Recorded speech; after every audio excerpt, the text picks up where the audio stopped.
Welcome back to the show, everyone. Got another really cool episode here, the Special Not Rare show.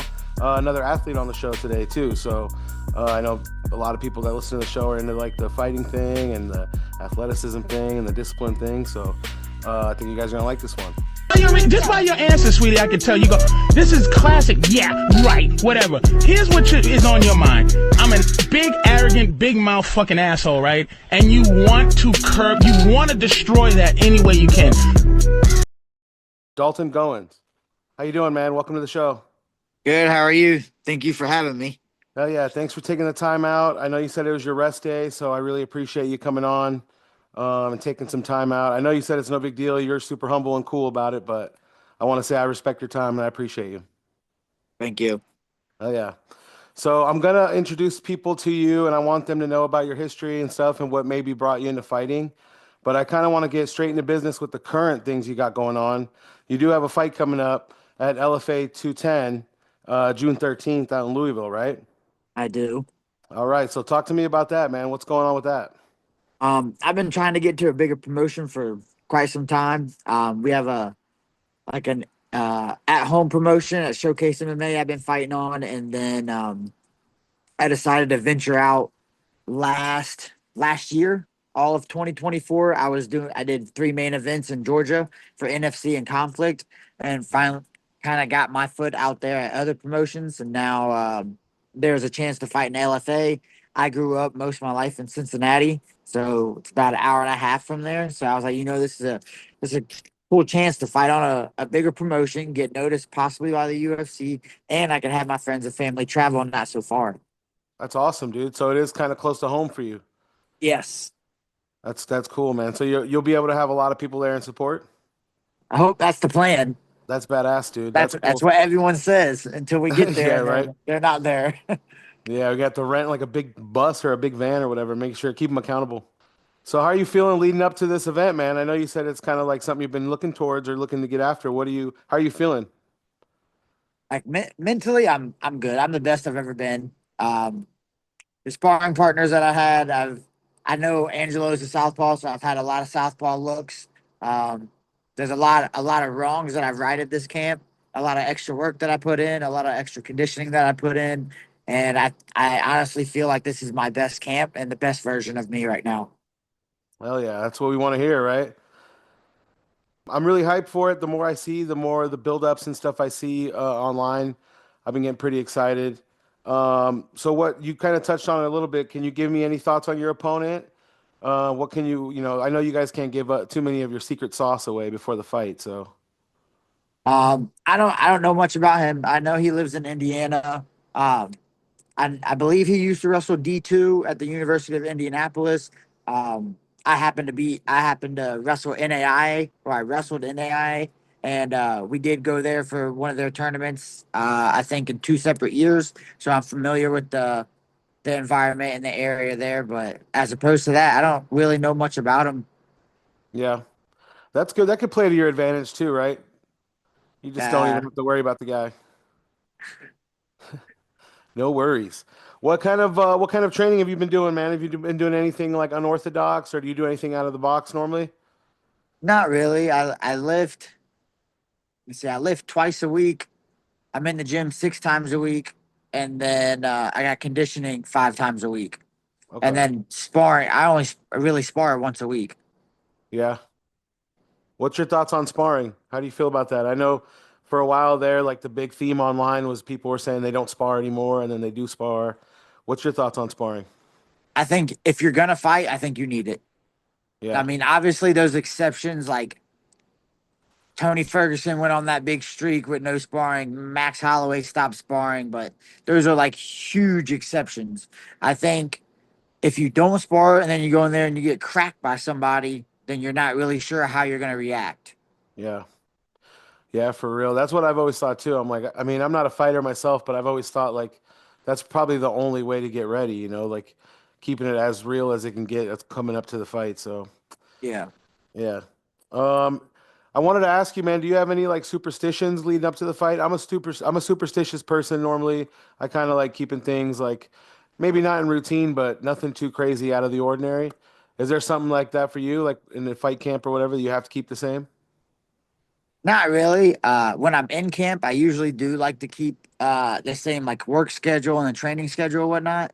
And I'll let everybody know this is my schedule for this whole camp. Like I'm doing the exact same thing every single day on Monday. Next Monday, I'm doing the exact same thing. Monday after that, exact same thing. I like having a set schedule.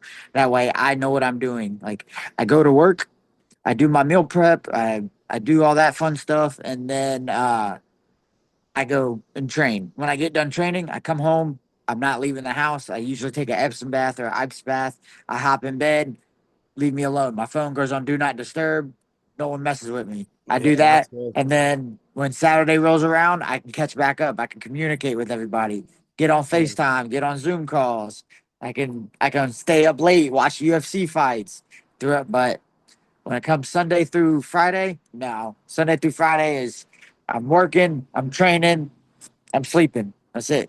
Yeah, that's dope, dude. That's something not a lot of people have. Like I definitely am not that disciplined, so I can definitely like respect someone that sticks to a regimen, a routine. I mean, you're definitely working towards something that's a big deal. You know, you've got a fight coming up, but still, it's like hats off to you for staying on point. And again, thanks for squeezing us into that schedule, you know. You talked about like what you do after you said you don't do a ton, but what keeps you going? Like, is there anything else that you are, you know, at home that keeps you going that makes you want to keep training? Or do you have a So family? yeah, I don't have a family. I got a fiance, Oh, and okay. her dad is actually a ref for the UFC. His name's Jimmy Neely. He lives out in South Carolina. But my whole life, when I'd get in the relationship and the dating web and crap like that, I was always either wrestling or boxing, and I never really had time for them. So I found or I met her, I think in 2020 or something like that. And her dad used to fight. Now he refs and he goes through the weight cuts and stuff like that. So she understood it, like what I was going through in a way. And she's been through the weight cuts. She sees the dieting and the training that I do. She comes to sparring, watches me get my ass kicked sometimes. And then she sees how drained I am when I get home, so she's been all a part of it. So I just don't want her to think that I'm wasting her time pursuing my dream. But Okay, I that's also dope. I also want to make it worthwhile for her. Yeah, that's dope. I like that. It's like someone that understands but also keeps you accountable. Like she knows Yeah. if you're slacking off too, you What know? but before I met her, I was a senior in college about 2 months before I graduated, and my dad ended up calling me about I want to say it was like 5 a.m. And he said, "Hey, buddy, what are you doing?" I remember word for word everything that came out because it's probably one of the worst days of my life. Um, I said, "I'm Dad. It's 5 a.m. I'm sleeping. What do you think I'm doing?" And he's like, "Well, I just called to say I love you." It's like, "I love you too." And he was silence for a minute, and I was like, "Can I go back to bed now?" And he goes, "No. I want to let you know that Drew's my cousin, but if Oh, anyone ever asked me, I'd be like, no, that's my brother because right. that he would have been my best man at my wedding. He's my ride or die." He Oh, said Drew was in a car accident, and I oh was like, no. "Is he all right?" Didn't say anything. I remember leaning up in bed. I was like, "Dad, is he all right?" He said, "No, he didn't. He didn't make it." And Damn. there was a Monday, and I woke up at 8 a.m. I went to my first morning class. Couldn't pay attention at all. And got breakfast. And I was sitting there with a couple of my teammates. And I looked at them. I go, I'm about to drive to Knoxville. I'm missing all my classes. And Yeah. I go in. I talk to my coach. I was like, hey, my brother just died in a car accident. I go, I'm going to go visit my family in Knoxville for the rest of the week. And they were really, uh, I got down there. I shut my phone off for the whole day, turned it off the next day, and I had text messages from everyone on my team, my coaches asking me how I'm doing, if they can do anything. So once I graduated, I still stay in touch with that whole team too. Yeah. Everybody that was on the team, we still communicate, the coaches and whatnot. Um, After I graduated, um, my uncle who lives here in East Tennessee, he called me and asked me if I wanted to come down here and help his son Mason, who is my cousin. He lifts with me now. He comes and trains with me every now and then. Okay. I wanted to come down there and help coach him, help him lift and stuff like that. So I moved down here in 2018, and now Mason's had two coaches. One was at the World Team Trials. One was an Olympic team member. His coach Zeke Morsey now was a two-time NCAA All-American. I was like, I can't teach you anything they can teach you. I was like, but you can keep lifting with me, and I can hold you accountable for making you stronger. So Yeah. that's what he does. He lifts with me 2 times a week, fully committed to West Virginia on a full ride. So Damn, that's he's done everything right. So um, I would definitely say my brother, my fiance, and then Mason. hell Seeing yeah. he's homeschooled, but the amount of work that he puts in, like 2 privates a day, another practice, then he goes home, does his schoolwork. He gets good grades. It's just Yeah. if he can do all this right now, why can't I? And Yeah, for I don't real. feel old, so Yeah, that's awesome, dude. Yeah, I love to hear that because I could tell like some people are, in it for whatever reason. I could tell you kind of got like a little drive going on there. I'm like, I'm gonna ask the guy, what's been pushing him to stay on the course. yeah. So that sounds like some pretty strong drivers. And shout out to your fiance for sticking with you and stuff. Even though, like she might have already grown up around, athletes or whatever, still, it's still hard work to learn a person and, Yeah. to give them that grace, when they're going through their journey and you're still there, right, like along their side. So shout out to them. How long have you been fighting overall? I mean, realistically, I can say my whole life. Yeah. My dad used to box for the USA team, so he was Okay. on there with Oscar De La Hoya and Fernando Vargas, and Damn. he would go train. I'm a little kid. I'd go with him, throw the gloves on, just hit the bag, not knowing what the hell I'm doing, and Yeah. then I started wrestling in middle school. So wrestling season would be October to we'll say March. So Mm, that was focused on wrestling. And then as soon as wrestling season ended, I started going back to the boxing gym with my dad. And then wrestling season started again. It was just a never ending cycle. damn. So actually won the Tri-State Golden Gloves my senior year of high school. Wow. And then that summer ended up leaving to go wrestle in college. And then after college, it was really, do I want to use my degree or do I want to compete with some of the best athletes? And I was like, well, I think I'm one of the best athletes, so let's Right. go prove it. Yeah, you got to try. That's dope, dude. So it's been a long time. It's been a long kind of like never left your life kind of thing where you're just always Yeah, training or working out, hitting the bag. Do you have a favorite kind of training method that's maybe like not training anymore? You just like have fun with it? not really. I No? think It's I all have work. fun with I have fun. It's all work, but Yeah. I'm having fun doing it. Yeah. Hell yeah. I would just imagine some things are funner than others, like heavy bag or whatever is kind of like cool. It's just the cool guy shit. Um, is there anything you like doing after you're done training after camp? Let's say if you don't have a fight coming up, or like you and your fiance, do you guys do outdoor stuff? Like what kind of hobbies? She does.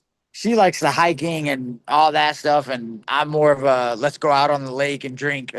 Yeah, right. Okay. So, um, so right So I mean, now, they kind of make they're kind of right there. It's still yeah. outdoors. But I think she's 4'11", like 90 pounds. She's not hiking by herself. Right. I Oh ain't yeah. letting it. Yeah, for real. I thought you were gonna say she could just run ahead of you because she's so like nimble. But yeah, you Oh, can't let her out there. That's a prey animal at that point. easily. Oh That's man. why she'll joke with me every now and then. Be like, what would you do if I fought that girl? And I'd be like, if we fought that girl? She goes, no, if I fought, I was like, you're not fighting nobody, so if we fought that girl, Yeah. you're too Yeah. small You to fight mean anybody. if I held that girl up by her hair and you worked the body? Is that what you mean? Yeah, that's it. That's how I'll hold her arms and you just swing. Yeah, go crazy. Have fun. What made you start? Well, it was just your dad, right? Yeah. Okay, because I had that in my notes too. But what made you want to get like in the ring finally?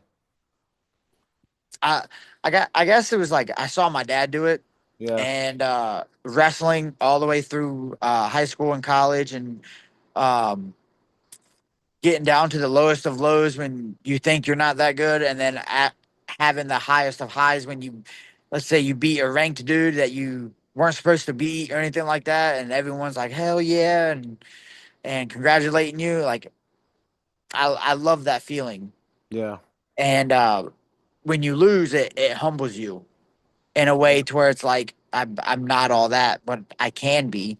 So I just have to do more of this or do more of that. So it's really just the satisfaction that you get from it. Yeah. Yeah, it's like a thrill and agony thing. Is there a fight or a training session or something that maybe changed the way you thought about fighting or like changed your approach about fighting? Like where you had to learn a hard lesson or anything like that?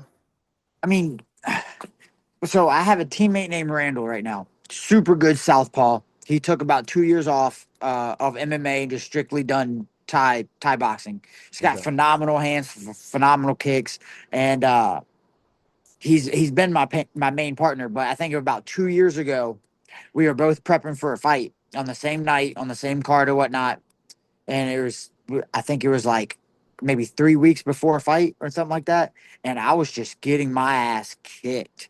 Damn. Like it was just one of those days. Like I was like, nothing's going to plan. And afterwards, we got done or whatnot. He'd come up like, "Hey, good job, so and so," and he just had to. We ended up talking, and he was just like, "It's nothing personal, but I have to spar you the way I'm going to in that cage because if I don't, then I'm not going to perform this way." And Yeah. once he told me that, I was like, okay, so it is no hard feelings. Like we don't swing for the fences or anything like that, but we definitely throw hard enough to where it'll leave a mark. Yeah. Damn, that's got to be hard. I bet some days, like if you're having a bad day or an off day, to like check the ego and remind yourself that it's like we're just in here working, and he's like my coworker, even though Yeah, he got the best of me today. it's that's your coworker that you're allowed to punch and not get Yeah. fired for it. Yeah, that's pretty awesome too. Have you had any like nightmare jobs that you? Sometimes I ask people like, what was your first job or maybe outside of fighting? Not any really like nightmare jobs. What was your first job? Um, if you call it a job, I used to go and cut grass with my grandpa all the time. But Hey, I call that a job. if we're talking like W-2s, the summer leading up to my freshman year of college, I worked at McDonald's and I just wanted some play money. I Yeah, want to go buy some Jordans. I want to save up for a car. I want to do all that stuff. that's And awesome, man. then after that, I worked all 4 years on campus while I was still competing. And then straight out of college, I went to DHL. I worked at their warehouse for Oh, a little bit, and now I'm at Amazon here in oh East yeah, Tennessee. oh yeah. That makes sense too. So you understand hard work all the way through. Like even like Yeah, when you were younger, like you got to earn it. Like if you want some cool I shit, you used got to to work. think that it's something that you can learn, like just grit and being a hard worker. And like after almost 30 years, no, you either are a hard worker, you either have the grit or you don't. I Yeah, don't think it's something you can teach. yeah, for real. Especially after if you had a few jobs, you start working with other people that just come off the street. You're like, Yeah. man, I don't know where they're finding these people, but some people are pretty lazy. Oh yeah. They want to get paid for nothing, and you're like, geez, I don't know where they got these guys. Um, I want to ask you. I think you mentioned something about video gaming. You play video games at all? Yeah, I just played Call of Duty a little bit before these fights started. Hell yeah, Call of Duty, dude. What can you tell me about that? Are you like super addicted, or are you just kind of a casual, or what? I'm just a casual. I just get on there to talk shit. All right, cool. Hell yeah, that's where I'm at I'm not. too. Listen, I'm not that good, Yeah, I'm but not that good. if I get on there, I'll talk that shit back, and Yeah, you hell might yeah. kill me, but I'm gonna come back and I'm gonna talk it again. Yeah, yeah, for real. That's kind of where I'm at too. I just have fun with it. I'm not any good, but I wanted to ask you about that because it seemed like it was something that was in your very tight regiment of things that you get done. Yeah, Yeah, the video games are on there. that's my escape. Hell yeah. Do you want to let people know your gamer tag at all or anything like that? No, you don't. Y'all don't need to know my gamer All tag. right, cool.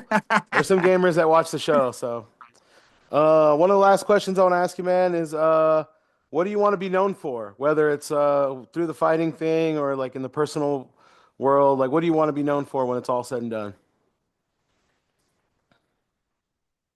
I had to throw one of these in there for you. Thinker. I want people to know that it's okay to sacrifice for things that you want. Hell yeah. When they look at me I want them to see I sacrificed a lot with the sole purpose of providing for them in the future. Yeah. I put myself, my body, my time, and all of that on the line for a better future, for a chance at a better future, which is why um, my own quote, I have it on the back of one of my fight shirts, says, if you don't sacrifice for what you want, then what you want becomes what you sacrifice. I like that. That's fire. And people can get that shirt from you. They They can buy can. that merch. Okay, Yep. cool. I have pictures of it on my Instagram. Okay, cool. I'll put that in the episode. Tell people your Instagram, and then I'll put that in there too. And if do you have any other websites? My Facebook's Dalton Lane Goins. I think my Instagram is at dgoins135, and those are really the only two that I use. Oh yeah, and people can find your merch link on there. Yes. Hell yeah, that's awesome, man. Well, thanks again, dude. I appreciate you, man. I'll let you get back to watching the fights. Thank you. I Uh, appreciate you. say thanks to your fiance also for giving. I know she spared some time. Will do. All right, cool. I appreciate you guys. Thanks again, and we'll tune into your fight, man. Thanks. We'll be rooting for you. Appreciate you. All right, now talk to you again.